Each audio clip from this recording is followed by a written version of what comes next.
जय श्री राम। भागवत प्रेमी चर्चा करता हूँ भगवान श्री कृष्ण के प्रियतम भक्त अर्जुन।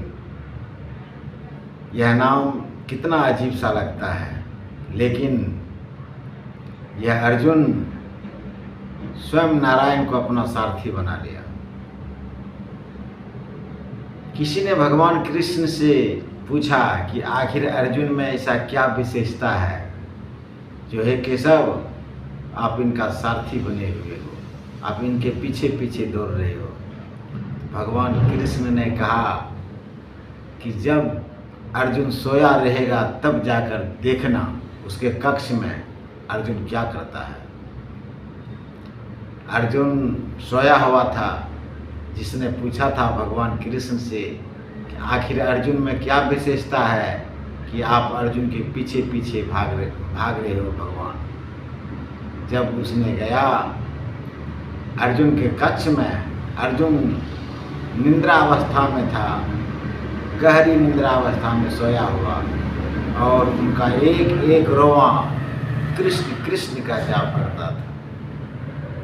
यही तो कारण है जिसका रोआ रो में भगवान का नाम है, उसके पीछे भगवान क्यों नहीं जाएगा।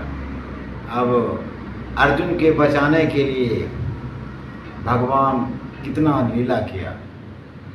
उधर अर्जुन को मारने के लिए कर्ण के पास एक क्या कहते हैं इंद्र का दिया हुआ शक्ति है जो सिर्फ एक बार प्रयोग होगा, और कर्ण उस शक्ति को बचा कर रखा है अर्जुन को मारने के लिए। अब केशव का लीला देखिए, लीलाधर का। और महाभारत के मैदान में एक और योद्धा का नाम आता है, सबसे परम प्रतापी योद्धा बर्बरीक का। बर्बरीक जो भीम का पुत्र है, घटोत्कच का पुत्र, वह सिर्फ 3 बाण लेकर युद्ध के मैदान में आया। तो भगवान कृष्ण उनसे पूछे कि तुम कौन हो। बोला मैं घटोत्कच के पुत्र बर्बरीक हूँ। बोला ठीक है, तो तुम्हारा स्वागत है, तुम पांडव के पौत्र हो, पांडव के शिविर में तुम्हारा स्वागत है। बोला नहीं महाराज, हमको जो वरदान देवी ने प्रसन्न होकर जो वरदान दिया, ये 3 बाण, मैं 3 बाण उन्हीं की ओर से प्रयोग करूंगा जो युद्ध में जिसका पलड़ा क्या कहते हैं जो झुक रहा है, जो हारने वाला होगा, मैं 3 बाण में उनके पलड़ा को जीत में पलट दूंगा। भगवान कृष्ण ने उनका परीक्षा भी लिया।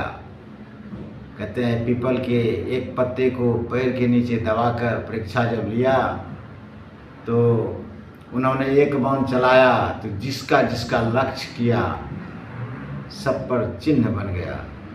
पहले ही बाण के संधान में कृष्ण ने अपने पाँव के तले पत्तल को देख लिया, अरे बाप, यह तो इसको भी मार सकता है, लेकिन शर्त है कि जो हारने वाला रहेगा मैं उसका ही साथ दूंगा। अब कहते हैं यत्र योगेश्वरो कृष्ण, जहाँ योगेश्वर कृष्ण है वहाँ तो हार का कोई बात ही नहीं है। तो इसका मतलब है कि विवश होकर वरदान के कारण बर्बरीक को दुर्योधन की तरफ से लड़ना पड़ता। अब क्या किया जाए। भगवान कृष्ण ने उनसे कहा कि अगर तुम मेरा शिष्य हो तो तुम अपना सर मुझे दे दो, क्योंकि देवी को नरबलि की आवश्यकता है। और छल करके केशव ने बर्बरीक का सर मांग लिया, बर्बरीक को हटाया। अब दूसरा बात है अर्जुन को, वो तो जीत के लिए किया, अब अर्जुन को बचाने के लिए क्या किया। अर्जुन को बचाने के लिए महाभारत के भीषण युद्ध में घटोत्कच को बुलाया गया। घटोत्कच पूरे कौरव सेना पर भारी पड़ गया, लगता था वो प्रलय कर देगा। विवश होकर कर्ण ने वह शक्ति घटोत्कच पर चलाकर उसको भी खत्म कर दिया। बच गया अर्जुन सुरक्षित। जय हो केशव, आप धन्य हैं। जिस तरह से आपका भक्त आपको क्या कहते हैं भजते हैं, आपका आदर करते हैं, आपके पीछे पीछे दौड़ते हैं, ठीक उसी प्रकार आप उनको बचाने के लिए, उनके वचन को सिद्ध करने के लिए भरपूर प्रयास करके अंत में उन्हें बचा ही लेते हैं। जय श्री कृष्ण, राधे राधे। इतना ही।